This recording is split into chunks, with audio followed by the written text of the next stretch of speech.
Ah!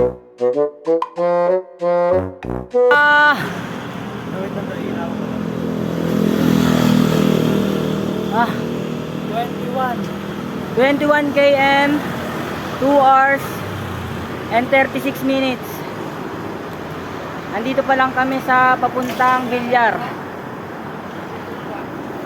Villar City pa lang kami. Pero tatapusin na namin yung video dito kasi malolobat na ako, 10% na lang ako, guys. 6 hours later. Guys, kakauwi ko nga lang pala galing marathon. Half marathon nga pala, guys. 2 hours and 36 minutes. Anong 2 oras? 6 na oras kang wala. Mag-alaga ka ng bata at maghugas ka ng pinggan. Ano?